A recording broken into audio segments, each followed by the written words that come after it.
ముందుగా గౌరవ మంత్రివర్యులు ఉత్తమ్ కుమార్ రెడ్డి గారికి ధన్యవాదాలు తెలియజేసుకుంటూ అధ్యక్ష ఈ పిల్లాయిపల్లి ధర్మారెడ్డి కాలువ మా సొంత మండలంతో పాటు భువనగిరి నగరికల్ కాన్ఫరెన్స్లో 2004లో ఆనాడు కాంగ్రెస్ ప్రభుత్వంలో 1,60,00,000 చిన్నగా స్టార్ట్ చేసుకున్నాం.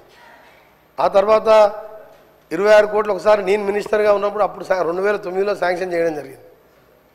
దాని తర్వాత ఆ వర్క్ టెండర్ పిలిచి గత ప్రభుత్వంలో దాని పనులు ఎక్కడికక్కడ నిలిచిపోయిన అధ్యక్ష నేను అదే మంత్రిగా వారిని కృతజ్ఞత తెలియజేసుకుంటూ నేను ఒకటే కోరుతున్నా, ఇది హైదరాబాద్కి వెళ్ళి వచ్చే డ్రైనేజ్ వేస్ట్ వాటర్ అయినా మా ప్రజలకు వేరే ఆల్టర్నేట్ లేదు. ఇరిగేషన్ వ్యవసాయం చేసుకోవాలంటే కొండపోచమ్మకి వెళ్ళి బస్వాపూర్కి వెళ్ళి అక్కడికి వెళ్ళి చిట్యాల వరకు అలైన్మెంట్ ఫిక్స్ చేసిండ్రు. ఇటు గుండ్రాంపల్లికి వెళ్ళి చౌటుప్పలు దాని ఇది కొండపోచమ్మకి ఆగిపోయింది, బస్వాపూర్ నింపలే. అది వస్తే మాకు గోదావరి నీళ్ళు వచ్చాయి అని మా పరిస్థితి ఏంటంటే ఈ మూసి డ్రైనేజ్ నీళ్ళతోనే వ్యవసాయం చేసుకొని పండిన పంటలు తినే పరిస్థితి లేదు, బయట అమ్ముకొని మళ్ళా వేరే మార్కెట్లో కొనుక్కొచ్చుకొని తినే పరిస్థితి మా మూసి పరిస్థితి. ఆ మూసి నీళ్ళ కోసమే ఇంత పోరాటం చేసాం. కానీ ఈరోజు గౌరవ ముఖ్యమంత్రి గారు మూసి దాన్ని ట్రీట్మెంట్ చేసి దాన్ని చేస్తున్నారు, అదొక సంతోషకరమైన వార్త. మా దగ్గర భూగర్భ జలాలు ఎక్కడ బోర్ వేసినా 1000 ఫీట్లు వేయాలి, వేస్తే ఎల్లో కలర్ వాటర్ వస్తుంది అధ్యక్ష. అందుకని మీ ద్వారా గౌరవ మంత్రి గారికి గౌరవ ముఖ్యమంత్రి గారు కూడా ఇప్పటికే బ్రాహ్మణ వెల్లంలో కానీ ఎస్ఎల్బిసి సొరంగ మార్గం 70% కాంగ్రెస్ ప్రభుత్వంలో పూర్తి చేస్తే సరే ఏందో మా దురదృష్టమో మా కర్మనో ఏందో లేదు, మేము ఆ ప్రాంతంలో పుట్టిన కింద ఫ్లోరైడు పైన మూసి నీళ్ళు పూర్తి చేస్తారని ఎన్నోసార్లు బతిలాడి కాళ్ళ వేళ పడ్డా కనికరం లేదు, మానవత్వం లేదు.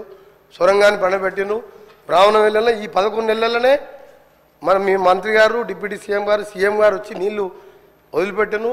2 days బ్యాకే 37 crores ల్యాండ్ ఎక్విజిషన్ కూడా రిలీజ్ చేసిండ్రు.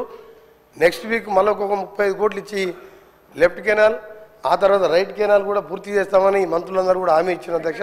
ఇది చాలా ఇంపార్టెంట్. ధర్మారెడ్డి పిల్లాయిపల్లి కాలువ మా గౌరవ శాసనసభ్యులు వీరేశం గారు చెప్పినట్టు కనీసం మూసి ట్రీట్మెంట్ అయ్యే వరకు బస్వాపూర్ పూర్తి చేసి అలైన్మెంట్ కూడా ఫిక్స్ అయింది. అది కూడా బస్వాపూర్ నింపితే భువనగిరితో పాటు గోదావరి నీళ్ళతో వ్యవసాయం చేసుకోవాలి, ఈ డ్రైనేజ్ నీళ్ళతో కాదు. దీన్ని కృష్ణాలో కలిపి ఫ్రెష్ గోదావరి వాటర్ దాకా సీఎం గారు ప్లాన్ చేస్తున్నారు. అది చాలా మంచి ఐడియా. మా నల్గొండ ప్రజలల్లో ఇక మేము బతుకుతాంరా 60-70 ఏళ్ళని ఆశ వచ్చింది.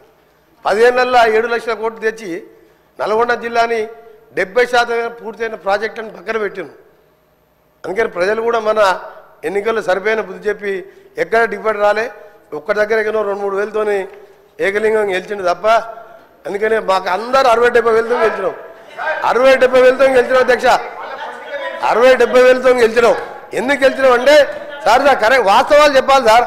60-70 వేలతో ప్రతి ఎమ్మెల్యే నామినేషన్ వేస్తే 60-70 వేలతో గెలిచినాం.